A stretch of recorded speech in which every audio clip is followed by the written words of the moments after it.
Sunday night sound session with John Moore and DJ Hyphen on KUBE 93.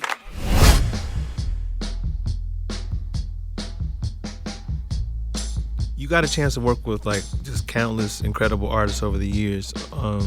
Is there anyone you haven't gotten a chance to get into the studio with yet that you would really like to just make it happen? Yeah, probably. I really want to work with Bill Withers. But I really want Bill Withers to work with me. You know what I mean? It's not gonna be like I'm working with him. I'm just gonna sit there and be like, whatever comes out, I'm kind of rolling with it. You know, because he don't really work with too many people. You know, I met him like one time and he acted like he knew me. I don't know if he was playing with me. He was like, "What's up, boy? I ain't seen you since you were little." and I started thinking, did he know my parents or something? But he was like, I think he was serious, but he might have been joking. And I was sitting there going, I don't think he really know me, but I just rolled with it. But I would like to work with somebody like that. I worked with Devin and Dude. I kind of want to work with Devin and Dude again. Yeah. Because Devin, he's like that dude who sings and rhymes, but I just want to make him kind of like do like some Johnny Guitar Watson stuff. That's his idol. Yeah, you can hear that. Yeah, that's his idol. He got a car dedicated, a Seville that's dedicated to Johnny Guitar Watson. Only on Sundays, he said. Only on Sundays he rolls it. So aside from all the solo stuff, all the collaborations you've done with people, you know, everyone always wants to talk about the Toni days and the Lucy Pearl days. When you look back on those days, what do you remember, you know, most fondly about that time? Just like a feeling or maybe a memory in particular or experience or what? Well, you know, it's my brother, you know, being my brother's like my idol, you know, so. Is he older? Yeah. Yep. You know, so being in the group with him was like, you know, like a dream come true.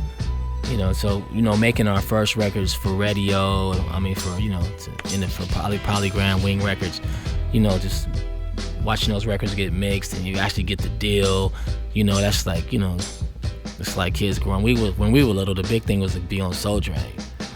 You know, and then we got to Soul Train, it was like a joke.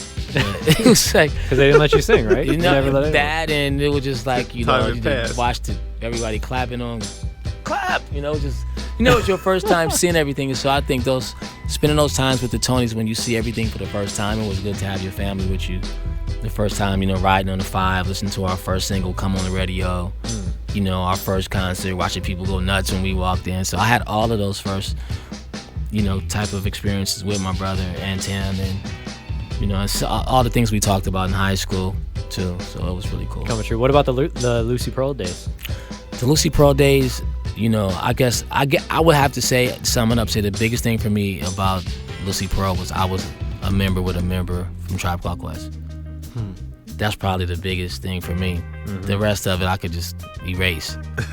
What would you say is your proudest moment in music?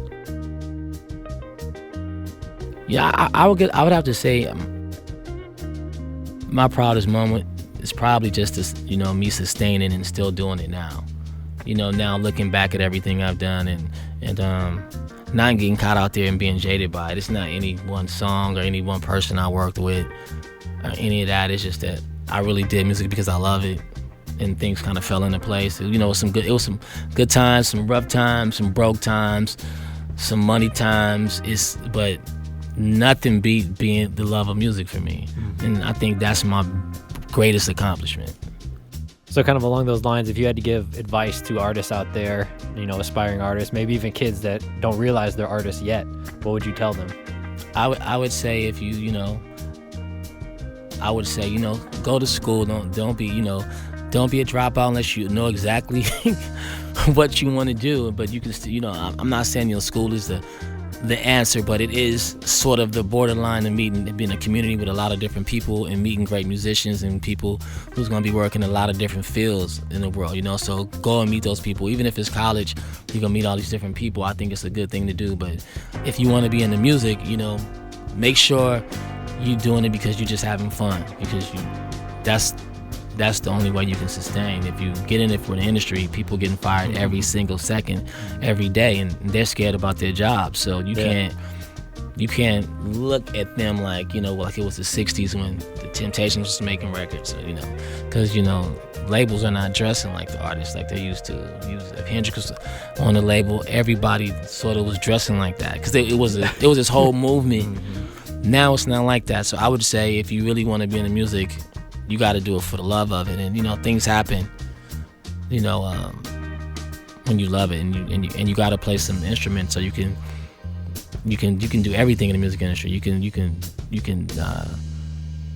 can score films, you could put songs in films, you could do so much. You can teach kids, you could do a lot of things. And if you're 18 or 19 and you don't play an instrument, you're 21, 22, don't feel like it's too late, because you can always do it if you want to be in that field. You know, if you're going to be a tutor in school, you know, you got to be able to teach a bunch of different classes. Yep. You can't just say, I want to be the English teacher. You got to be able to tutor everybody. Yeah, I was a sub for a minute. You taught. Yeah, I taught. I started with PE, and then I was like, just keep me in the gym. That's my comfort zone. They're like, no, we need you in English. We need you in history. And I was like, all right, let's give it a shot. Yeah, see, if I was a teacher, I'd have to stay in the gym. See, that's why I'm in music. I can go all over the place. Yeah. But yeah. What would you say one of your favorite memories of a concert, either that you performed or attended?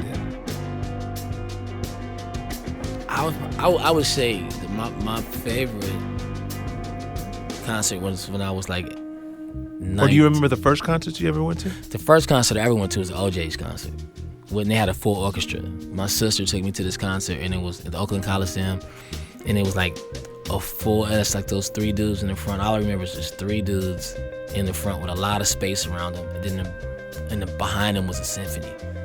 And I was just sitting there just like, and all I can remember is I just stand in the Coliseum when you're walking around. That's where the Golden State Warriors play. And when you're walking around the concession stands, you can see all these cars pulling up, all these brake lights, you know, just tons of cars. And I always wanted to see that. That was my big thing, to play in that Coliseum and watch these cars pull up, you know. And so we used to park our cars in the parking lot and say, one day we're going to play here, like in the 12th grade. Me and my buddy used to park in the Coliseum when it was empty. So we gonna play here one day. And then the next year, we came back. We was playing there. We was playing with Sheila E. at that point. And with Prince, and we came back to Oakland Coliseum, and the first thing we did was run upstairs and watch all the cars come in. You know, but I think that was probably my first concert. I think the most impressive concert was Prince in Japan, the Parade Tour. And I was playing with Sheila.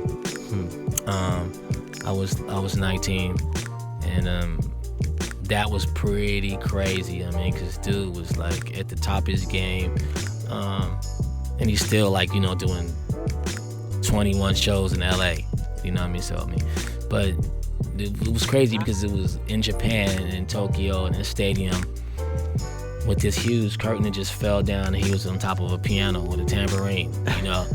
And just imagine just like a stadium singing Erotic City, like, you know, you this kid with the fanny bag on, jeans, hair banging up and down, and I'm in the back of the stadium just looking, like, just taking it all in. But the thing about it, I wasn't really, I was sort of trained to be, to have composure, not to be excited about stuff like that. So the whole time, you know, I don't have any pictures from any of those tours. I didn't bring a camera or nothing on purpose, because I know they weren't into that. And I was taught not to look all, you know, thirsty, you know, on tour. So no doubt. It was me and my two best friends. We both had the gig. My best friend was Tim, was the Toni, another Toni. He played drums, and my best friend around the corner from me, I got him the gig after me playing keyboards. So all three of us went out together. Yeah. So, you know, we was playing stuff like You Need Another Lover, Little Red Corvette. God, at 19, man, that must have been the coolest job ever. Yeah, it was cool because Prince kept it, you know, he hung around. He made sure I hung around him a lot, you know, like, because I wasn't really into what he was as far as what he looked like. You know what I mean? I would always be, you know, jeans, Detroit cap, derby jacket, windbreakers. But everybody else in the band wanted to keep on the Prince clothes after the show, because that's how you got the chicks.